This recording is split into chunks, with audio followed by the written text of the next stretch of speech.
We are back now with our Consumer Confidential for anybody who's on the job hunt. The process to find and land a new role has changed dramatically over the past few years. So this morning we're going to talk about the latest trends and how to also stand out. LinkedIn's editor-in-chief, one of our favorite guests, Dan Roth, is here to walk us through all of it. Everyone's using AI. Yeah. It feels like it's become ubiquitous like that. Yeah. Claude, AI, ChatGPT, Gemini, all these things. How are job seekers specifically using artificial intelligence? Yeah, look, if you have not applied for a job in the last 3 years, I think you will be shocked at how much AI has embedded itself into the entire process, searching, researching, applying, writing cover letters, writing thank you notes, networking. We did a recent survey, found that 80% of people say they plan to use AI in their job search. 42% of people said that AI has helped them feel more confident in the interview process. And I'll give you like a pretty cool example of that. There was a guy who left a comment recently saying that he went into Claude, said, here's a job I'm applying for. You're the hiring manager. Look at this job, look at me, and then come back with any like concerns or see whether I'm a culture fit. And they found a couple yellow flags that he had to deal with before going into the interview. That's so smart. It can help you. It can also though flatten you. Like one thing to be careful of is every recruiter I talk to now says every resume looks perfect. Every cover letter is perfect.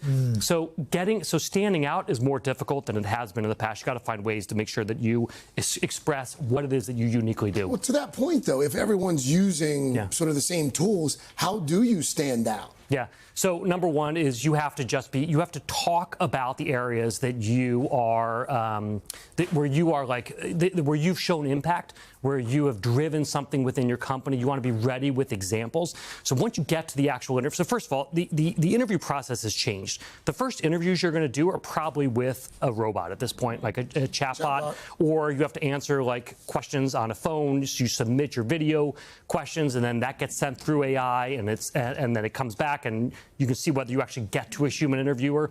Once you sit down with a human interviewer, you've got to be ready with your examples of the impact you've done, the revenue you've driven, like exactly how you have changed your company or what you've done in your particular projects. So when we talk about that pre-interview, Dan, I would guess that even if you're doing it with AI, you still need to make an impression, and so you probably should do the same things you would do if you were doing a live interview. I mean, it's a great call. That is 100% right. You have to prepare. It can be awkward, off-putting to go and talk to a chatbot. You should prepare for this. You should do the same kind of prep that you would do for a human interview with an AI interview. So you have to practice doing like really great, speaking quickly and succinctly in video. You have to be ready with the examples you want to do. You should practice using AI tools to be able to talk to AI. So you have to treat it as seriously as you would treat sitting down with a human. Now, what if you're not applying for like a huge tech role? Yeah. Do you still need to be prepared to talk about AI and how you've used it? I mean, 100%. Almost every company asks now at this point, how are you using AI to do your job? So even if you are not applying for a technical job, coming in and saying, I use AI to be able to be more effective in my job. They just want to see that you are curious and adaptable and willing to learn. Like those are the areas that they want to make sure is when they put you into this job in a market that is changing quickly, where companies are changing quickly, dealing with inflation, dealing with tech changes, that they have an employee who can actually guide that change versus being scared by it. So you want to say, I use AI to become more effective in my job, and here's exactly how I've done it. Real examples matter. Dan, you're always really good at keeping us up on the latest trends in terms of hiring.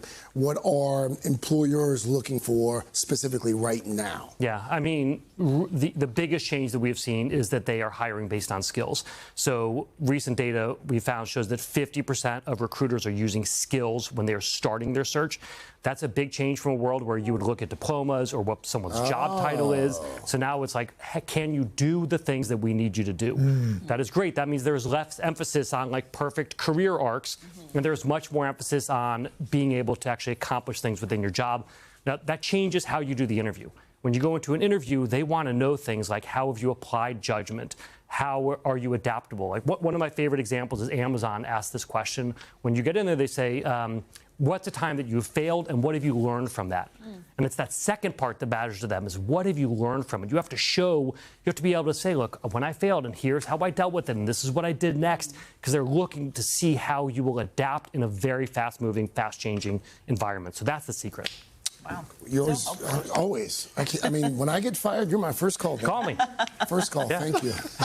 Hey, thanks for watching. And don't forget, you can catch the Today Show every morning on NBC or take Today when you're on the go. Just follow the Today podcast on Apple Podcasts, Spotify, or wherever you listen.